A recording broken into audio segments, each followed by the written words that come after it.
What's going on, you guys? Welcome back to the Home Field Podcast. I'm your host, Kyle Dabro, and we're here for episode 5. So, in today's episode, what we're going to do is we're going to cover Game 3 of the NBA Finals between the LA Lakers and the Miami Heat. Also, we'll dive into a little bit of Week 4 in the NFL. But for this episode, in regards to the NFL, we're going to do something different. We're going to do like a quarterly report. So, today we'll focus on every team in the AFC. We'll give each team a letter grade, and then we'll move on from there. And then to wrap up the episode, one of my friends has been having a rough go of it lately based on the teams that he's supporting. So you will see why I have a bottle of Jack Daniels in my hand and why I'm going to have a little bit of sympathy for him at the end of the episode. But we'll get to that later. So without further ado, let's move on to the NBA Finals between the Lakers and the Heat. So they just finished up Game 3 about 25-30 minutes ago, and Miami ended up winning, and now they have made the series 2-1 in favor of the Lakers still. But the first thing that we have to discuss regarding this game is Jimmy Butler. Jimmy Butler was sensational tonight. He scored 40 points, got his first triple-double in his playoff career in the process. And you could say at this point that he single-handedly carried that team, especially late in the fourth quarter. So I don't know what their strategy was pregame, but once they hit the court, you could definitely see that they were definitely trying to push the pace against the Lakers by driving into the lane, trying to get contact on the Lakers and get the Lakers in foul trouble. And for the most part, early in the game and then kind of towards later in the game too, it worked fairly successfully. They were able to get the Lakers in foul trouble. I believe Anthony Davis had 3 fouls early in the second quarter, which is remarkable because he hasn't really been in any sort of foul trouble throughout the playoffs. And in large part, it was driven by Jimmy Butler. He would drive into the lane, we'd get some easy layups, or he would have a contested layup and he would get fouled in the process and he would get to the line to shoot free throws. And even on the defensive end of the ball, the Heat were definitely all over the Lakers today.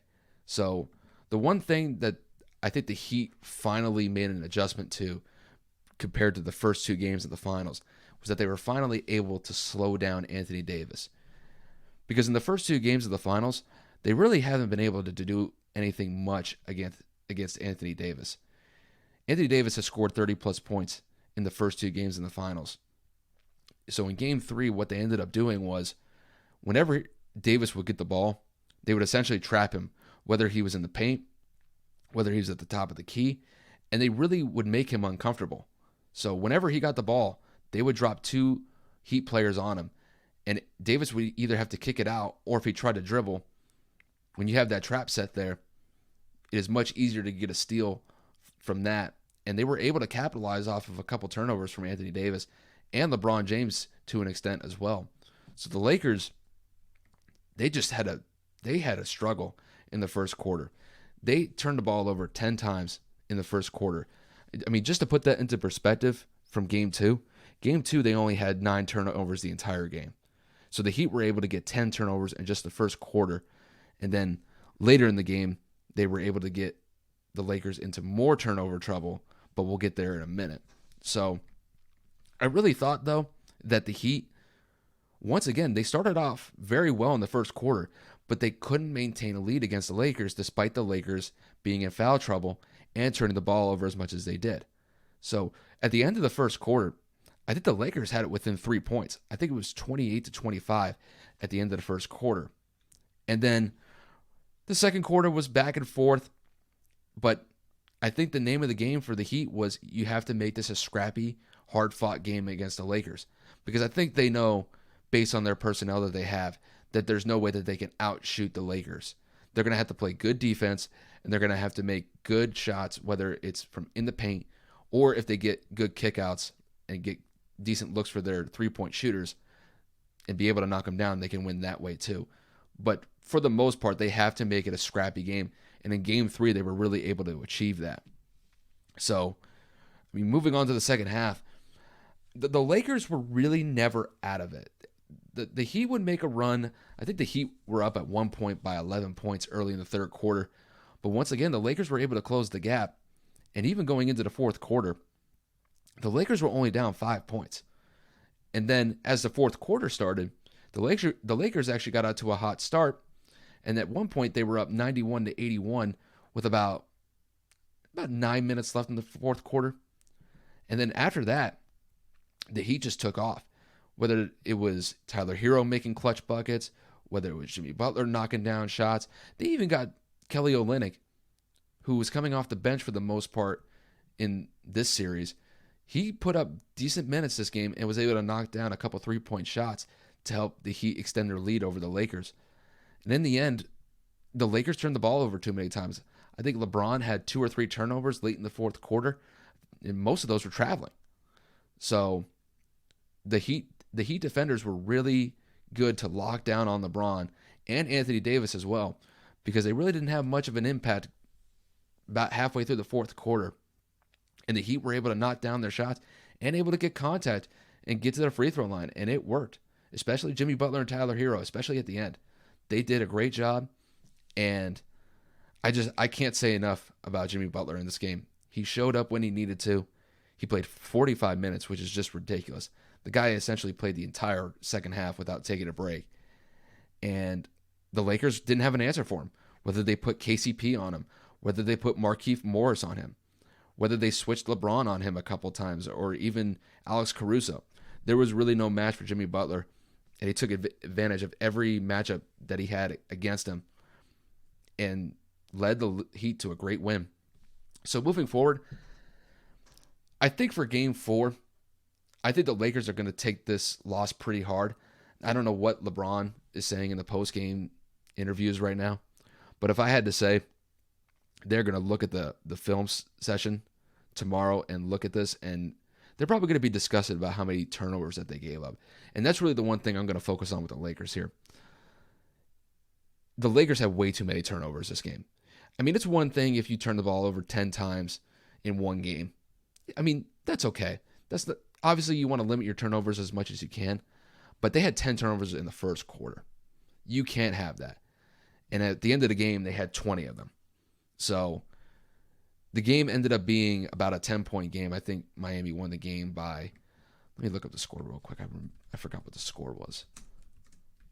Let me look this up real quick. So the Heat won 115-104. So the Heat won by 11. If the Lakers were to cut down their turnovers in half to about 10 just this entire game, I think the Lakers are at least within striking distance, if not tied. If they could probably win if they cut half of their turnovers in this game. So I think that's one thing that they'll look at. I think they'll also look at the fact that they missed a lot of free throws this game. I remember in Game 1 and Game 2, they were able to knock down a lot of their free throws, but not in Game 3. It seemed like, similar to the Denver series in the Western Conference Finals, they kind of just went through the motions for the most part of the game. And in the third and fourth quarter, they turned it up a little bit, but they did it too late. They gave up way too much in the first half, and then they were essentially playing catch-up the entire time in the second half.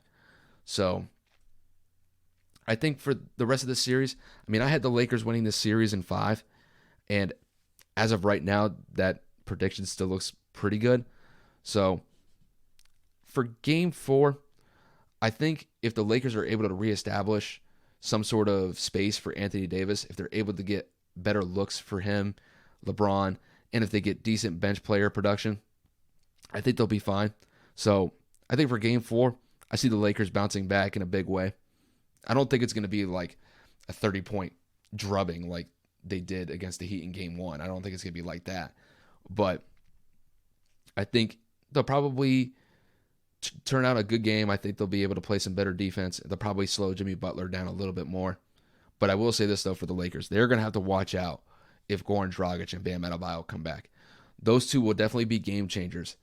And if they're able to play decent minutes, I know they're not going to be super healthy because I don't even know if Goran Dragic is going to play the series at all with that torn fascia in his foot. I could definitely see Bam coming back. I think they're going to probably give him some sort of injection before Game 4, see what happens if he can play. But You put those guys out on the court, I mean, it could be a series, and it wouldn't surprise me that if the Heat come out with the same intensity that they did in Game 3, in Game 4, this could potentially be a 6 or 7 game series if the Lakers aren't careful. At this point, this is the Lakers series to lose, but we'll see what happens in Game 4. So I expect the Lakers to win Game 4. I expect LeBron and Anthony Davis to have a bounce-back game. So we'll stay tuned for that. But once again, Jimmy Butler had an amazing game, and I can't say anything more about the guy. The guy is just the embodiment of what the Heat want, and he is just stepping up in a big way for them. So with that said, we'll transition to Week 4 in the NFL. I'll go over maybe like 2 or 3 games that kind of stood out to me. The first one that stood out to me was the Bucs game, and what a day from Tom Brady. Now, I know he didn't have the best start. He threw another pick 6, and I was reading one of the stats off of Twitter today. This is his 4th pick 6 in the last 6 games. So, obviously, he's had a tough time in that sense of trying to limit pick 6s. But I'll tell you what, he totally forgot about that, because after that pick 6, the Bucs got it together, especially on the offensive side of the ball, and they just took over today. So they were going up against the Chargers today, and I'll tell you what, the Chargers actually put up a good showing today. I know Justin Herbert's a rookie, and this is only his 2nd start, I think, but he was able to show me a lot today. So he was able to take advantage of a couple matchups that the Bucs threw him, and he showed, and he did a great job, I thought. I thought he did a great job today. So just looking at the stat line, he was 20 of 25, threw 290 yards for 3 touchdowns. He had 1 interception, but that was late. The Chargers were driving. They were trying to make some sort of a push at the end. Ended up throwing an interception to end the game. But I'm really surprised in what Justin Herbert's done so far. So with that being said, though, let's focus on the Bucs here. I thought Brady was sensational today. 30-46, basically 370 yards, threw 5 touchdowns. That 1 interception hurt. But Brady was a one-man show today, especially in the second half. I think if I remember right, they scored in every drive in the second half, unless they had one at the end that I missed. And they scored 4 touchdowns. All 4 touchdowns were passing touchdowns to 4 different receivers. And then I think they had a field goal late at the game to make it a 7-point game. And then obviously they had the turnover at the end of the game to ice it. So that was it was quite a performance from Tom Brady. It was definitely a vintage performance, and it's kind of bittersweet in a sense because I've been a Patriot fan my entire life, and it's nice to see another fan base watch one of the greatest of all time do it. I mean, to me he's the best quarterback that's ever lived, and I just think that it's nice to see another fan base really experience the talent that he has, because I don't think there's anything like him. And there were points in the game where it was not going the Bucs' way. The Bucs were down 24-7 late in the second quarter. Yet when I looked at my phone and I was seeing the scores, and I was kind of surprised that it was 24-7. I thought the Bucs would actually win this game fairly easily. I was surprised that the Bucs put themselves into a hole like that. But once I saw that the game was 24-14 at halftime, I was like, they'll come back. Brady's been in this situation before, and he could pull them out of it again. And sure enough, he did. So they scored 24 points in the fourth quarter. They did an absolutely outstanding job. And the Bucs are currently 3-1. So I have to give it up to Brady in this one, man. He did a great job. And for the Bucs fans, man, I'm glad you guys got a good quarterback. I know it's been a long time since you guys have had a really good quarterback at that position, and you got one. So enjoy Brady, man, because he is something special. One of the other games that stood out to me was the Panthers and the Cardinals. This was a game where I picked the Panthers to win. Cardinals have had a pretty good start to the season. I thought Kyler Murray's had an outstanding start to his second year in the league. And Even despite that, though, I picked the Panthers here because I liked what their defense did last week against the Chargers, and I like what Teddy's been doing.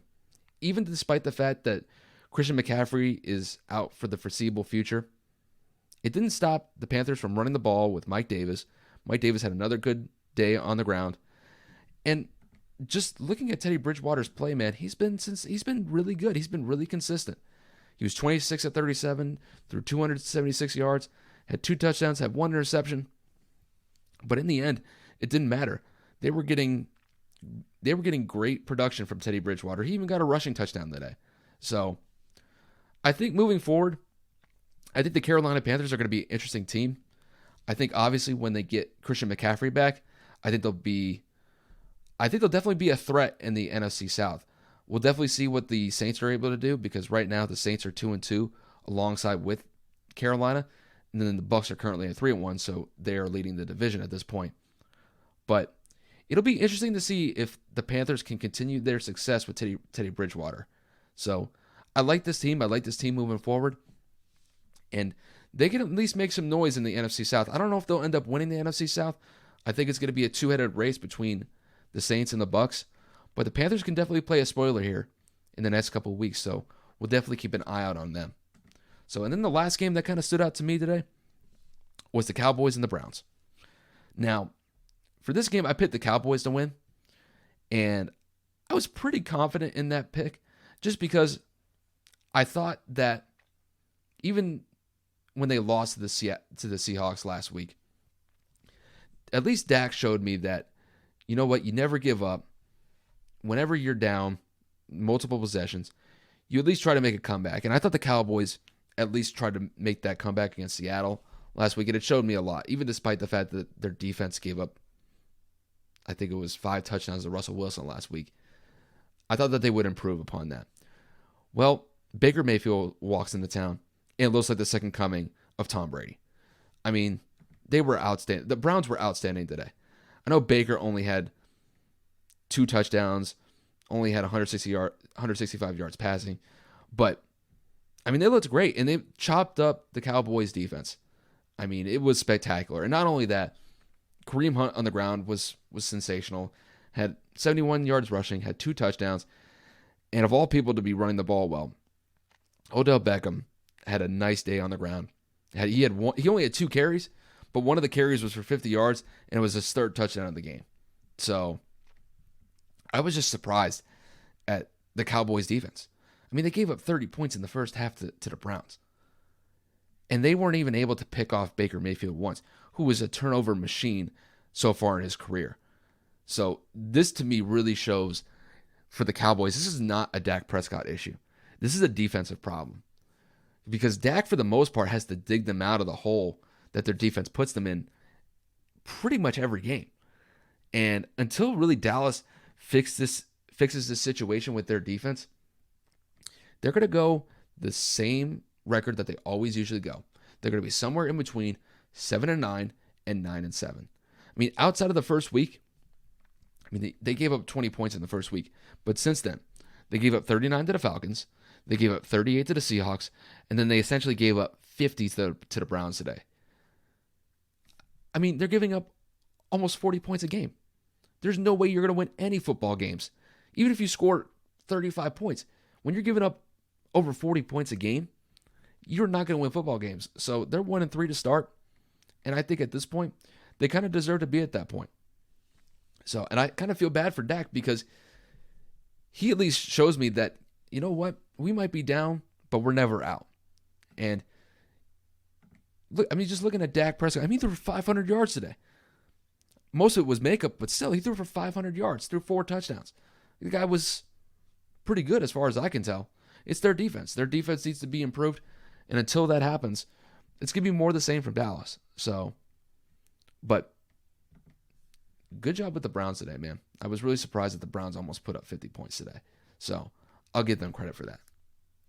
So, moving on to the next segment here, we're going to focus on breaking down the AFC conference for the first 4 weeks of the season. So, this will be the quarterly report that I was talking about earlier. So, we'll start in the AFC East. So, we'll go down each team. and I'll give each team a letter grade just based off of what they've done so far. So we'll start with the Buffalo Bills here. They're currently 4-0, and they won against the Las Vegas Raiders today. I'll tell you what, man. They have been one of the more compelling teams to watch so far just because of what they've been able to do on the offensive side of the ball. I knew Josh Allen was going to be, I thought he would be like an average to mid-level quarterback this year. I definitely saw some progression from last year. His ability to run outside of the pocket, to make plays on his feet, and to really throw the ball effectively in key situations last year, I thought really helped the Bills have a decent season last year and even compete against the Patriots in the AFC East, which at this point, really the AFC East has been run by New England for the last decade. And even late in the season last year, the Bills were able to compete against them, even though they didn't end up winning the division. They at least made the Patriots work for it. And I believe for them, it carried over this year, and they're a perfect 4-0 to start the season. So I'm really surprised at Josh Allen's development here. I think he's been sensational. I think him pairing up with Stephon Diggs has been an absolute gem so far. I think they've played outstanding together. Their chemistry seems to be on point. So if I have to give them a letter grade here, I'm going to give them an A. They've earned it at this point. They're 4-0. They're number one in the AFC East. And right now, this team can beat anybody. Maybe the Chiefs might be a difficult team for them to play. But outside of that, they can play with anybody in this conference. So definitely have to watch out for them. All right, we'll move on to the Patriots next. They're currently 2-1, and they're playing against the Chiefs this weekend, which is going to be a tough matchup. So obviously, with the departure of Tom Brady, it's been different for New England, especially for the fans, adjusting to Cam Newton being their quarterback. But despite the fact that Cam's being the starting quarterback, I think they've played fine. I think the defense has given up some points, especially against that Seattle game where they gave up too many points to Russell Wilson and the crew. But they've played consistent ball here, and I've always kind of looked at the preseason. I've always looked at the first 4 weeks for the Patriots as an extension of the preseason, just because really Belichick has been kind of the one preaching that. And I mean, I think they're probably going to lose to the Chiefs this week, so they'll start out 2-2. But I mean, the 2 games that they've lost to, they've been against quality opponents. So they've beaten the teams that really they're supposed to beat, and then they've been competitive against really the one team at this point that has been really good so far. So if I have to give them a letter grade, I'm going to give them a B, just because if they won that game against Seattle, I would have given them like an A-. But I'm going to give them a B because I think at this point they're going to lose that game against against Kansas City, and they'll start the season 2-2. So we'll see how it goes, but I think for right now, I'll give the Patriots a B right now. So we'll move on to the Dolphins next. The Dolphins really haven't done much to impress me so far this year. So just looking at the matchups that they've had, I mean, in week 1, they only scored 11 points against the Patriots. They were competitive against the Bills in week 2. I'll give them a little bit of credit, and then they won their first game against the Jaguars. But they just really haven't done much to impress me. They have Ryan Fitzpatrick as a starter. Obviously, I can't say his last name, Tua Tagovailoa, something like that, is waiting in the wings, is definitely learning from Ryan Fitzpatrick a little bit. But this team is going to be as good as I think Ryan Fitzpatrick takes them. They're 1-3 to start. They lost to Seattle today in a close game, so at least they're competitive somewhat in these games, but I just don't really see them moving forward that far this season. So if I had to give them a letter grade, I'm going to give them a C-, just because that they're 1-3 and they just really haven't done anything to impress me. And then we move on to the Jets. All right. I'm going to be as nice as possible with the Jets here. They suck. They are the worst team in the NFL. And that is putting it lightly. If I were to go really tough on them, if the NFL had some sort of relegation system like they do in the Premier League, the Jets should have already been relegated after the first 3 or 4 games this season. They are awful. This team is hot garbage. So the one thing that has stood out to me about the Jets is that Adam Gase has literally no idea what he's doing. Sam Darnold is in a situation where I don't even know what he can do. He has nobody to throw to. He has no receivers. I mean, just looking at who he threw to today. Let's look at who he threw to. Okay, he had Jamison Crowder. So Jamison Crowder played on the Redskins back when it was called the Redskins for the most part of his career. Crowder was mostly either a second or third option. And in the Jets system, he's their number one receiver. And then after that, you have Jeff Smith and if Chris Hogan. I mean, these guys aren't even close to number one receivers. And then Frank Gore, just because Le'Veon Bell is out for an extended period of time, you have Frank Gore, who is 35 years old and hasn't aged a bit, which is crazy. If you look at the pictures of what he looked like coming into the league and you look at him now, he hasn't changed one bit. It's absolutely ridiculous. But Frank Gore is not a number one running back at this point. He's in the latter part of his career, and he's just not somebody that should be really getting a lot of touches at this point. I mean, just looking at what the rushing stats were for the Jets today. I mean, Sam Darnold was the leading rusher, had 84 yards, got a rushing touchdown. And Frank Gore had 13 carries for 30 yards. So this team is just an eyesore to watch. Their defense sucks. I mean, their defense has gave up 37 points to the Broncos today.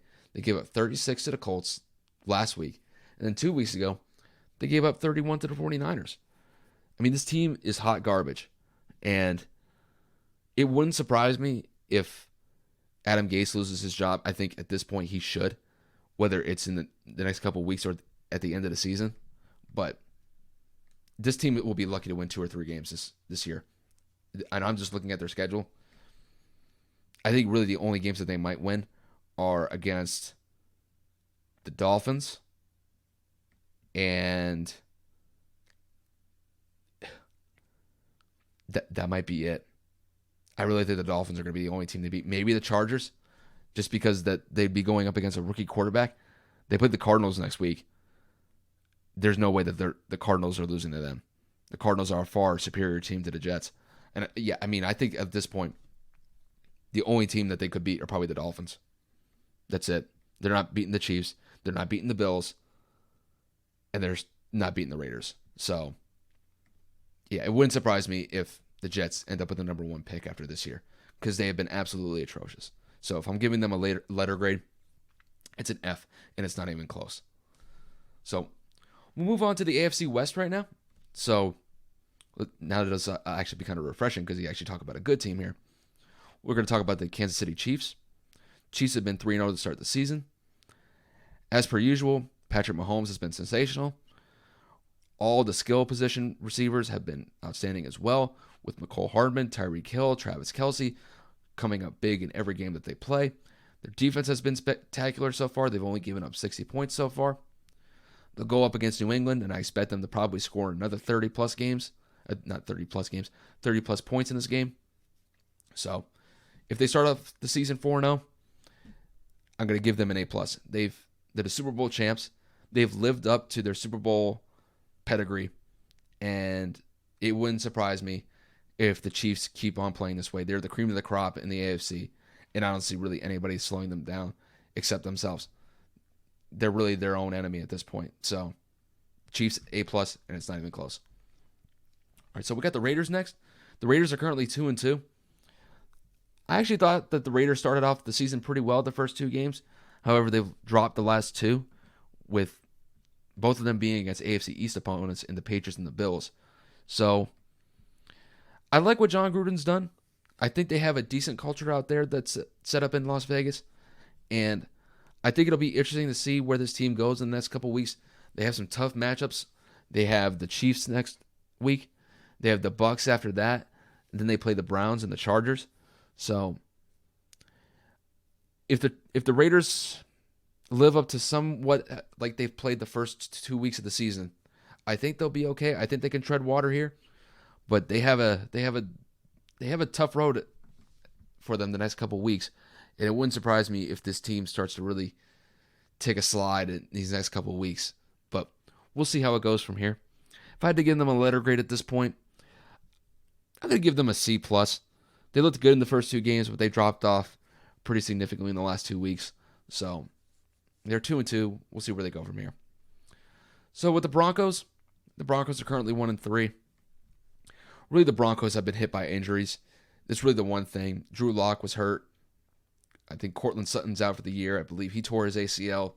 So this team is really struggling just because of the injury front. And not to mention the fact that Von Miller is out for the season as well. So they've just been hit by the injury bug really bad this year.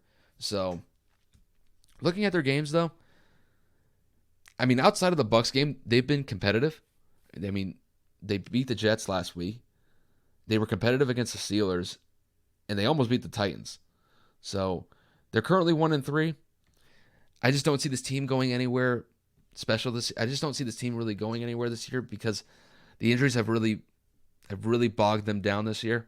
So it's unfortunate when injuries strike. They suck because it's hard to replace those guys, especially if you have injuries to someone like Von Miller, who's essentially the captain of the defense. That's a huge blow to the team. And I think for the rest of the year, I think the Broncos are just going to be struggling for the rest of the year. So if I had to give them a letter grade, I'm going to give them a C, maybe a C-. It's been a tough season for them so far, especially on the injury front. So then we move on to the Chargers. Chargers have been a little bit of an interesting team this year. They started Tyrod Taylor to start the season, and then you had some sort of medical mishap when it came to an injection that he was getting in his chest. The team doctor, ended up puncturing his lung and has been out for the last couple of weeks. So Justin Herbert has stepped in. And to be honest with you, even though they've lost the last 3 games that they've played, they have been competitive. I mean, they almost beat the Bucs today, and I was shocked that the Bucs were struggling this much against the Chargers. But like I said earlier in the podcast, I give the Chargers credit. To put a rookie quarterback in here and for him to do somewhat decent and not be a turnover machine like somebody like Baker Mayfield in the first couple starts of his career. I give credit to Justin Herbert. He's been pretty good to start, especially after losing Tyrod Taylor to that punctured lung situation. So they were competitive against the Chiefs. They took them to overtime. They were competitive against the Panthers. They only lost by 5 points against the Panthers. And they almost beat the Bucs today. But in the NFL, it's a results-driven league, and they're 1-3. So that does kind of bog them down. They play the Saints next week. I think the Chargers are going to probably lose that one. They should beat the Jets after that. And then they have some easy matchups against the Dolphins and the Jags. So they have a chance to kind of make a name for themselves in the next couple of weeks. But based off of the first 4 weeks, if I'm giving them a grade, I'm going to give them a C. I think their record doesn't really indicate of how competitive they played, but I'm going to give them a C. So we'll move on to the AFC North, and we'll start off with the Pittsburgh Steelers. I think the Steelers have been fantastic to start this year. I thought Big Ben's had a decent comeback year, and really, they've been able to really effectively run the ball. Whether it's James Conner, whether it's Benny Bell, they've been consistent running the ball. They've had a 100-yard rusher in 3 straight games. Now, granted, their competition that they played up against hasn't really been spectacular. They played probably against some of the lower-end teams in the league. They played against the Giants, the Broncos, and the Texans. And then they played the Eagles next. So I wouldn't say they're necessarily playing against top-notch competition. But you have to beat the teams that you're playing up against, and they've beaten everybody so far. So just based on how they played so far, I'm going to give them an A-, just because they're at the top of the AFC North. And to be at the top of the AFC North against somebody like the Baltimore Ravens, it's a good look for them. So I'm going to say an A- for the Steelers. So moving on, we have the Baltimore Ravens. I think the Ravens have been pretty good so far. They had the 1 loss against the Chiefs, which it's not really surprising. You're going up against the Chiefs and the Super Bowl champions. So it's just one thing with the Chiefs, man. The Ravens haven't really been able to figure out the Chiefs yet. Whenever they've been matched up against them, the Ravens have been somewhat competitive against them, but this last matchup against the Chiefs really really took it to them, and the Ravens were really never a factor. But Lamar Jackson is continuing his success from his MVP season last year. They've had decent wins. I mean, they smoked the Browns in the first week of the season. Then they beat the Texans, lost to the Chiefs, but then they beat Washington today. I thought Lamar Jackson looked good. Kind of had a return to glory in a sense of what he looked like last season and the way that he was able to run the ball effectively on that read option. He had a nice read option touchdown today. Kind of reminded me of what he did last year when he won the MVP. So if I had to pick a grade for them, I'm gonna say a B plus. If they beat the Chiefs, I'd give them an A. They'd be at the top of the AFC North at this point. But I think at this point for them, if they just keep on playing the way that they've played, I think they're fine. And I think they could end up going to the AFC Championship game this year if they play their cards right and they keep being the teams that they have to. So I'm going to say B plus to start for them. And then we move on to the Cleveland Browns. Cleveland Browns have been quite a surprise to me. I mean, I was scared for the Browns after they got smacked by the Ravens in week 1, lost by 32 points. But since then, they've been solid. So they played against the Bengals after that week 1 shellacking that they took, beat them.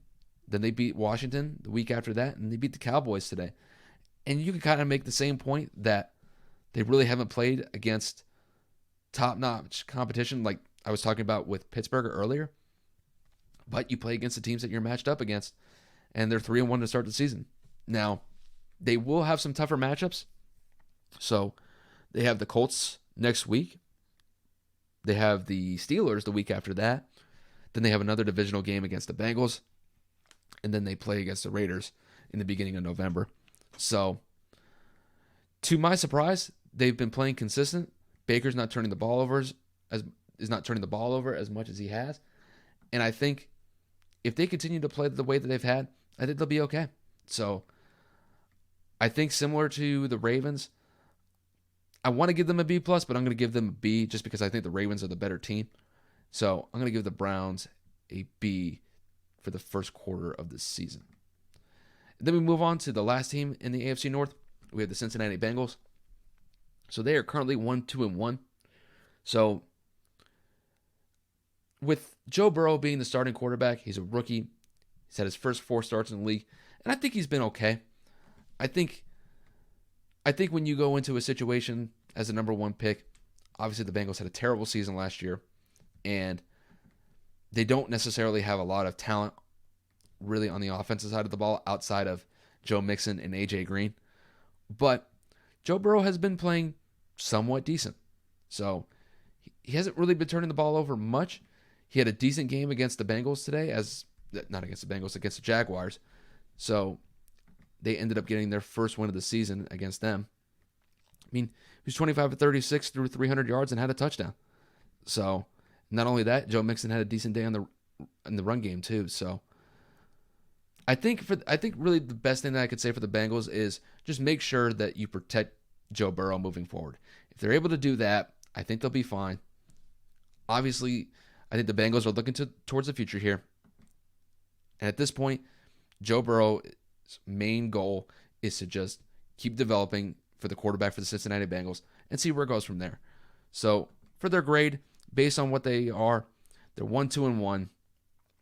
They played well against the Eagles last week. And they played decent against the Chargers in week 1. So they've been competitive. I'll give them that. So I'm going to give them a C- in this one just based off of their record. I think moving forward, I think they're going to have some tough matchups. They got the Ravens and the Colts. So it's going to be tough sledding for them in the next couple of weeks. But I'm going to give them a C-. You know what? I'll give them a C. I'll give them a C to start, not a C-. I think a C- would be a little bit too harsh. All right, so then we have the last division in the AFC South. So at first, we're going to start with the Tennessee Titans. Tennessee Titans have been perfect to start the season. And to be honest with you, if you look at the consistency that Ryan Tannehill has been playing at, he's been spectacular. In week 1, had 249 yards passing, had 2 touchdowns. In week 2, let me pull up the stats real quick for them. In week 2, same thing. He had another great game. He had 239 yards passing, had 4 touchdowns. And then in week 3 against the Vikings, he had another great day. He had 320 yards passing. I know he had the 1 interception, but he's been playing spectacular. He's been playing up to that contract that they gave him. And on top of that, they're getting consistent play from Derrick Henry. Derrick Henry is one of the best running backs in the league. Is an absolute nightmare to tackle. And to really it's not really a shock to me. Tennessee is exactly where I thought they would be.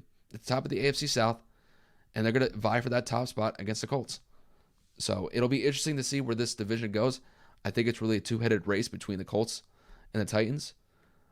But based off of the first couple of weeks of the season, I like where the Titans are at. So I'm going to give them an A-. They've earned it. And it wouldn't be a surprise to me if they end up taking the AFC South if they continue to play like this. So we'll move on to the Colts next. So the Colts have been just as good as the Titans. I know they have 1 loss on their record, and it was a bad loss against the Jaguars. That was a game that the Colts should have had. I'll give them a little bit of leeway since it was game 1. It's the first game of the season, and you didn't have a preseason on top of it. So I'll give them a little bit of leeway in that sense. But since then, they've played decent. They played well against the Vikings in week 2. They absolutely smashed the Jets as they should have in week 3. And then in week 4, they beat an undefeated Bears team, which, to my surprise, I was amazed that the Bears were undefeated to begin with. So I think the one thing that we're going to have to focus on with the Colts here is just to make sure that Philip Rivers doesn't turn the ball over. Rivers has always been known to turn the ball over, especially at bad times when he was on the Chargers. So I think moving forward, if he limits his turnovers, I think they'll be fine. I think if they continue to pound the rock with Jonathan Taylor, I think they'll be good. I think the main thing with Jonathan Taylor is just keep getting him carries and just to build his confidence up. And I think they'll go a long way with him. Obviously, their wide receiver position's a little bit hurt with Paris Campbell being out for an extended period of time. So I wish they weren't as bad when it comes to injuries on the wide receiver side of the ball. But outside of that, the defense has been pretty good. They've only given up 11, 7, and 11 points in the last 3 weeks. So their defense has been playing top-notch. I mean, the defense has been spectacular, and I like the way that this team is set up moving forward. They're playing against the Browns next week, so that'll be a good game. They got the Bengals after that, and then they got the Lions, and then they got a big game against the Ravens after that. So up till this point, I'm going to say that they've earned an A-. They're 3-1. I like where they're at, and I think if they continue to play this way, I think they'll be a foe to contend. I think they'll definitely be a team to contend with in the AFC South, and they could definitely make some noise if they make it into the playoffs. So do not sleep on the Indianapolis Colts because they've earned it at this point. All right, we'll move on to the Jacksonville Jaguars. The Jaguars are currently 3-1. I'm really not going to say much about the Jaguars here. I don't really think they're anything special outside of freaking Minshew's hair. Outside of that, they're not that special of a team to me. So I don't really have much to say about Jacksonville just because I really don't know much about them. I know freaking DJ Chark had a hell of a game today. But yeah, I really don't have that much to say about them. They're just kind of an team. They're 1-3. They're not really impressing me in any sort of way. And that's where I'm just left at. I'm just with them. So if I'm giving them a letter grade, I'm going to give them like a C. Just, I'm not overly impressed with them.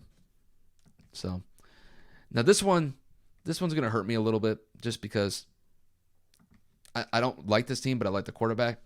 And we're going to talk about the Houston Texans. And the Houston Texans have just been, it's been difficult to say the least for Texans. I mean, the first 2 weeks of the season, they played the Chiefs and the Ravens, arguably the top 2 teams in the AFC. And then the next week, they played the Steelers, who have been outstanding so far to start the 2020 season. And then I thought they had an opportunity to gain some traction, get their legs underneath them, and move forward against the Vikings today. And I thought at home they would have made a big impact moving forward for this season, at least to make somewhat of a name for themselves. And they ended up dropping another loss against the Vikings today, and now they're currently 0-4. Deshaun Watson is one of the more athletic quarterbacks in the league, and personally, he's one of my favorite quarterbacks to watch. And it just sucks to kind of see this whole team just not get it together. Even J.J. Watt has been frustrated with this team. So this team's in trouble. And I will say this. When it comes to Bill O'Brien, if he's not able to turn the ship around and get things under control, he may end up on the hot seat. And depending on if this season goes from bad to worse, he might end up out of a job. So I like they're playing the Jaguars next. They have a big game against the Titans. They have to win these next two games if they want to get back into some sort of playoff contention. But it doesn't really get any easier after that. They play the Packers, and then they play the Jags. And playing against the Jags, that's a divisional game, and you never know where that can go.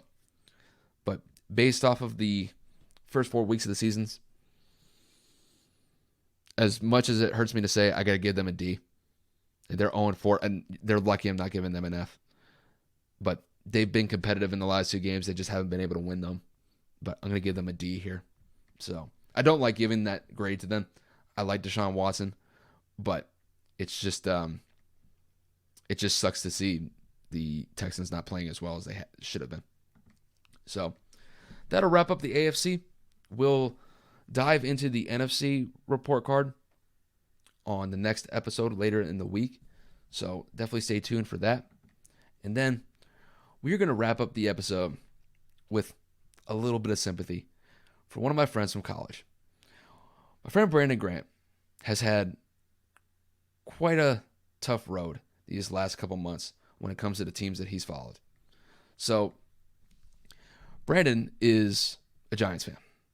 And as you guys will find out later in the week when I give the report card for the Giants are one of the worst teams in the NFL. There's no way to I'm not going to sugarcoat it. They are arguably the worst team right next to the Jets. And it's crazy that both teams are in the same city and they are the worst teams in the NFL. And I will say this. The Giants did somewhat decent against the Rams. I thought the Rams were going to smoke them today. I thought the Rams were going to win by like 20, 25 points. But at least New York was competitive today. I'll give them credit for that. But it doesn't help when Saquon Barkley's been hurt. Obviously, Daniel Jones has no offensive line. He's running for his life. And I'm surprised he hasn't been hurt yet because of the lack of offensive linemen who are able to protect him. So I feel for Brandon in that sense, just because his go-to football team is a dumpster fire. And then on top of that, you have Manchester United, which is his favorite soccer team in the Premier League. And they lost 6-1 today in just a shellacking against Tottenham. I mean, I was just looking at the score. I knew the score was bad. I knew it was bad. And then when I looked at the table, and the table is the standing for the Prem. So there's 20 teams, and number one is the top team with the with the highest number of points, and then the bottom is the lowest with the lowest number of points. Now, granted, it's early in the season, and I imagine they'll improve throughout the season, but Man U is currently 16th. And if you guys don't know, the bottom three teams in the Prem end up getting relegated, and they are out of the Prem that next season. Now, they can come back if they end up in the top three in the lower division. I think it's called, I don't know this off the top of my head. I think it's like the Champions, it's not Champions League, it's something else. I'll look up the name later. But I'm not saying that they're going to be, I'm not going to say they're going to get relegated. But they have got to get it together. Because if they get relegated, I don't know how you come back from that. Man U's been struggling for the last couple of years, but I feel for Brandon in this sense, just because when I saw that score today and where I saw where Manchester United was on the table, I just had to feel for the guy. So without further ado, I'm going to take this bottle of Jack Daniels and pour me a shot in honor. This is going to be a sympathy shot for Brandon. Brandon, I know you don't need my pity, but you're getting it from me anyway. So this is for you, bro.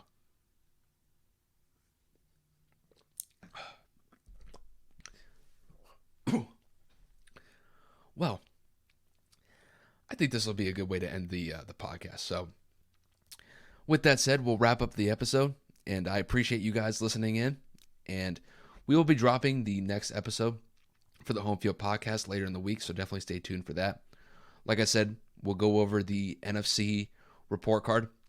We'll probably dive into a little bit more for the NBA Finals, so definitely stay tuned for that. And then I will be releasing new content for YouTube later in the week. I might put something up with the report card for the NFL later in the week on YouTube. We'll see where that goes.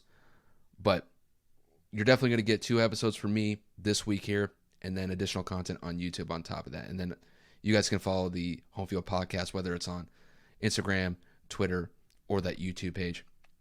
Go check it out. I'll have more content up by the end of the week. So that'll wrap it up from here, you guys. So I would want to thank you guys for listening in, and take it easy.